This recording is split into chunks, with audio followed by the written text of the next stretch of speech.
regressão de memória e reencarnação. A regressão de memória é o nome da técnica utilizada com o intuito de se levar o indivíduo a lembrar-se de dados referentes às ocorrências da existência atual e das suas encarnações anteriores. O termo também é empregado para lembrança de vivências, emoções subjetivas sem a interferência de processos conscientes, lembrança de vivências anteriores, dessa ou de outras encarnações. O objetivo primeiro daqueles a que se dedicaram no passado à técnica era encontrar a prova da reencarnação.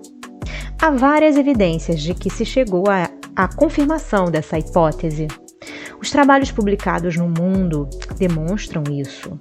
As técnicas regressivas são muitas, desde a magnetização do sujeito à hipnose, passando pelo transe, como também pelo processo de repetição de frases, segundo a técnica de Netherton. A regressão tem sido objeto de controvérsias quanto à sua validação. A mais comum das opiniões contrárias é a de que o operador influencia o sujeito na regressão. Segundo essa opinião, o sujeito captaria os conteúdos do inconsciente do operador. Há ainda quem afirme que os conteúdos manifestos durante a regressão vêm do inconsciente individual, isto é, criado exclusivamente na vida atual, e o inconsciente coletivo do sujeito. Atualmente, as experiências com regressão saíram do terreno experimental e passaram a servir como técnica psicoterápica a terapia regressiva a vivências passadas, TRVP. Essa utilização fez proliferar seu uso em consultórios, clínicas, workshops, colóquios e também em congressos científicos. Muita gente deseja fazer a regressão para saber sobre seu passado. Não é necessário buscar semelhantes informações para se viver bem no presente. Aquilo que é necessário saber sobre o seu próprio passado, o homem já traz na consciência. Os conteúdos inconscientes já são suficientemente intensos para querer se ir mais além. Tentar saber mais pode ser extremamente perigoso. Há traumas, conflitos e outras emoções do passado que, aflorando de vez, podem desencadear reações com consequências incontroláveis ao indivíduo. Não se deve buscar o passado por mera curiosidade. A regressão deve ser utilizada para pesquisa ou como recurso terapêutico. Em ambos os casos, por pessoa habilitada para tal. A indicação da regressão como forma terapêutica deve partir do profissional que a utiliza. Ela não é recomendável para qualquer caso. Certamente que sua disseminação na clínica psicológica será de grande utilidade para o seu estudo mais aprofundado, porém não é indicada para todos os casos. Alguns pesquisadores notaram a ocorrência de fenômenos mediúnicos durante a regressão.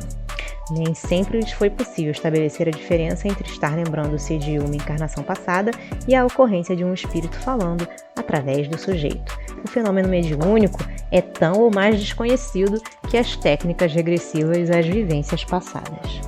A técnica também é utilizada em sessões mediúnicas para fazer o espírito lembrar-se do seu passado, com excelentes resultados terapêuticos.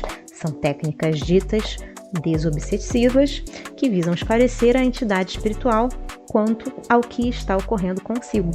O espírito, ao lembrar-se do seu passado, verifica que suas atitudes ou as de alguém que ele está perseguindo não são mais do que reflexos do seu comportamento no passado. Algumas vezes, em certos médiums, quando submetidos à regressão de memória, a lembrança do passado nada mais é do que a presença de uma entidade espiritual no seu campo mediúnico. O médium não está lembrando-se de seu passado, mas é o passado da entidade espiritual que está sendo projetado em sua mente. As regressões feitas em entidades espirituais ocorrem através dos médiuns. Não se sabe que efeito essa técnica proporciona ao médium. Durante a regressão do espírito, o médium também entra em estado de regressão? Pesquisas mais aprimoradas poderiam detectar tais influências. Quando se fala em regressão, deve pensar-se também em progressão. Será possível investigar as vidas futuras? Se existem sonhos premonitórios e eles sinalizam para tais probabilidades, então se pode, por extensão, investigar tanto o futuro da vida atual quanto a provável futura encarnação do espírito. Digo provável para não se pensar num determinismo quanto ao futuro. Da forma que estamos colocando, penetramos no terreno especulativo. Caso se chegue a algum resultado, nada impede que o espírito, no período de intermissão, mude o que foi antes visto ou mesmo que aceite aquele tipo de encarnação prevista. Nas pesquisas de regressão, deve tentar-se ir atrás dos espíritos em vidas futuras, talvez usando sugestões pós-hipnóticas que poderiam servir como identificadores ou marcadores. Se, por exemplo, recomendássemos a um moribundo que, se ele retornar numa próxima encarnação, deverá dar um sinal de que foi proprietário de um determinado objeto, afirmando categoricamente que lhe pertenceu no passado. Estaremos diante de uma identificação. Se tal vier a comprovar-se, verificaremos que a encarnação pode ser previamente planejada. Se assim se pode fazer sem o uso da hipnose, também poderá dar-se com ela. Durante o transe hipnótico é possível fazer a mesma sugestão e se aguardar quanto ao futuro. Desta forma, o futuro poderá ser planejado e tal planejamento é entrevisto. Pode, por análise das probabilidades, saber-se do futuro. Tal conhecimento não significará que o futuro represente uma fatalidade. As alterações poderão ocorrer a depender do livre-arbítrio de cada um. Se o espírito planeja a sua encarnação, se o inconsciente aponta através de sonhos ou não para o futuro, se existem espíritos que sabem antecipadamente aquelas probabilidades da ocorrência de um dado fato, então é possível investigar-se uma encarnação futura. O tempo é relativo ao espírito. O domínio da consciência não encontra a barreira do tempo nem do espaço. A leitura dos eventos não ocorre de forma linear. O espírito, fora do tempo e do espaço, poderá acessar aquele futuro.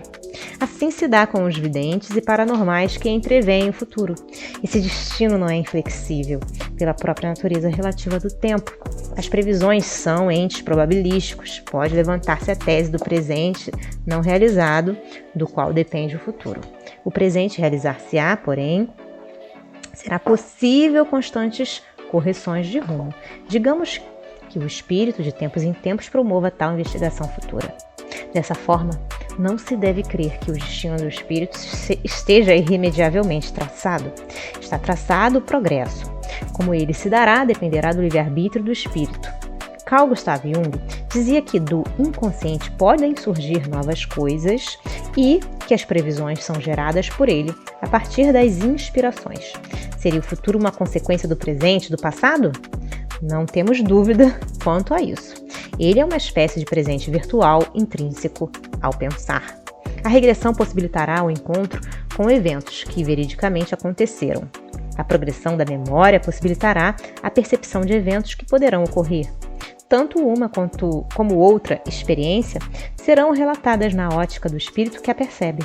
Pode ser que, sendo a lembrança verdadeira para dois personagens distintos que dela tenham participado, as conotações sejam diversas. Cremos que, se ambos regredirem à mesma época, ao mesmo episódio, os conteúdos poderão ser apresentados de formas distintas, pois a repercussão da vida de cada um poderá ter sido diferente. Nas regressões, é comum o sujeito lembrar-se de experiências passadas de forte cunho emocional. Certamente, elas se deram na presença de outras pessoas que provavelmente estarão também encarnadas. Que sensações terão aquelas pessoas no momento da lembrança do sujeito? Ocorrerá aí algum fenômeno com elas? No exato momento da lembrança do sujeito em que forem evocadas, elas se lembrarão também do fato passado? E se estiverem desencarnadas, serão atraídas ao local da regressão? No momento da lembrança de um, poderia ocorrer um fenômeno de telepatia com o outro? Nas sessões de regressão, seria interessante se dispuséssemos de indivíduos portadores da faculdade mediúnica da vidência, a fim de se verificar a movimentação de espíritos no ambiente e de se detectar a diferença entre a incorporação mediúnica e a regressão de memória.